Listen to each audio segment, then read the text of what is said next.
और सुधांशु नाम के 2 भाई थे। दिलीप की शादी कावेरी के साथ हुई और सुधांशु की शादी माया के साथ। शादी के बाद दोनों भाई अपनी अपनी पत्नी के साथ खुशी खुशी रहा करते थे। दोनों भाइयों के परिवार एक ही घर में रहता था, साथ में खाना, साथ में घूमना।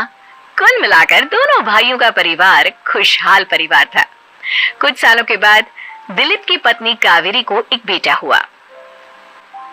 भैया, आज मैं बहुत खुश हूँ, चाचा बन गया हूँ मैं। हाँ भाई साहब, इस बच्चे के घर में आने से तो रौनक आ गई है। मैं सबको बताऊंगी कि मैं तो चाची बन गई हूँ, चाची। तुम दोनों कितने अच्छे हो, हमारे बच्चे के आने से ऐसे खुश हो रहे हो जैसे ये बच्चा तुम्हारा ही हो। बस भैया, अब आपका बेटा इस दुनिया में आ गया ना, हम भी कोशिश करेंगे कि हमारा भी बच्चा जल्दी से इस दुनिया में आ जाए। और फिर आपका और हमारा बच्चा दोनों मिलकर दिन भर घर के आंगन में खेला करेंगे। कितना मजा आएगा ना। सच कहती हो माया, मैं भी उसी दिन का इंतजार कर रही हूँ जब तुम्हारी भी गोद भर जाएगी और मेरे बेटे को एक छोटा भाई या बहन मिल जाएगी। 1 साल बीत जाता है। दिलीप और कावेरी का बेटा अब 1 साल का हो चुका था, लेकिन सुधांशु और माया की कोई औलाद नहीं होती। माया, लगता है कि हमारी जिंदगी में बच्चे का सुख ही नहीं है। ऐसा क्यों कहते हैं? दिलीप भाई साहब का बेटा भी तो हमारा ही बेटा है ना। तुम्हारी बात बिल्कुल ठीक है माया, लेकिन फिर भी हमारा खुद का एक बच्चा होता तो कितना अच्छा होता। हाँ, कावेरी भाभी भी हमेशा कहती हैं उन्हें अपने बेटे के लिए एक छोटा भाई या बहन चाहिए। लेकिन देखिए ना, हमारी तो किस्मत ही कितनी खराब है। हमारे तो सारे ट्रीटमेंट भी फेल हो चुके हैं। डॉक्टर ने भी साफ साफ कह दिया है कि तुम कभी माँ नहीं बन सकती। वही तो सुधांशु, बहुत बुरी किस्मत है हमारी। लेकिन माया, हम अपनी किस्मत को इतना क्यों कोस रहे हैं? हम दिलीप भाई साहब के बेटे को अपने बेटे की तरह ही प्यार कर सकते हैं ना। हाँ जी, बिल्कुल सच कहा। मैं भी वैसा कर सकती हूँ। चाची हूँ, उसे छोटी माँ का प्यार नहीं दूंगी क्या? कुछ दिनों के बाद दिलीप का एक दोस्त दिलीप से मिलने के लिए आता है। अरे क्या बात है दिलीप, बधाई हो बधाई। और घर तो काफी बड़ा है तुम्हारा। वैसे तुमने अपने बेटे के बारे में क्या सोचा है? भैया, और क्या सोचेंगे, बस उसे पढ़ा लिखा कर अफसर बनाएंगे, उसकी पढ़ाई पर खर्च करेंगे। अरे भाभी, आपकी तो इतनी सारी प्रॉपर्टी है, आपको किस बात की चिंता? ले देकर एक बेटा ही तो है। अरे नहीं दोस्त, तुम गलत समझ रहे हो। इस घर में मैं और मेरा छोटा भाई दोनों रहते हैं। इस घर का आधा हिस्सा मेरे छोटे भाई का है। अच्छा, कितने बच्चे हैं तुम्हारे छोटे भाई के? भैया, उनके साथ ना कुछ प्रॉब्लम है। मेरी देवरानी कभी माँ नहीं बन सकती।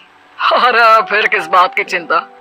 अरे मैं तो कहता हूँ अपने बेटे के भविष्य के बारे में सोचिए ही मत, बस ये घर उसके नाम करवा दीजिए। देखिए, आपके भाई का भी कोई बच्चा नहीं है तो सब कुछ आपके बेटे को ही मिलना चाहिए।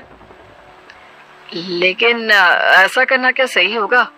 अगर उनका बच्चा नहीं है तो क्या हुआ? ये घर आधा उनका है, उनकी जो मर्जी है वो करे। अरे कैसे बात करते हो?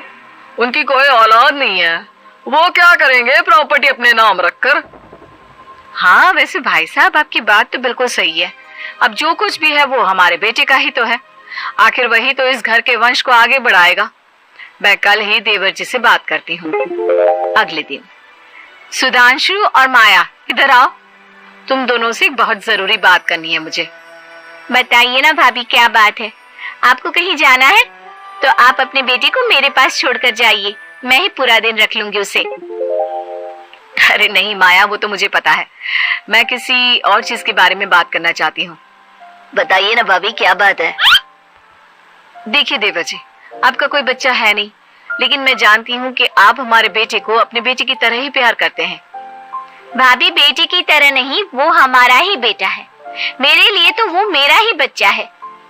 वही तो फिर क्यों ना ये सारी प्रॉपर्टी हम मेरे बेटे के नाम करवा दे, क्योंकि तुम्हारा हो या मेरा, हम सबका एक ही तो है बेटा।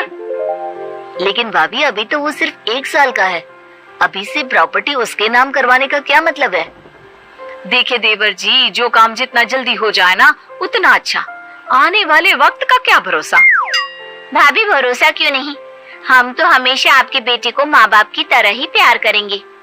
हाँ, लेकिन फिर भी मैं चाहती हूँ कि ये सारी प्रॉपर्टी मेरे बेटे के नाम हो जाए।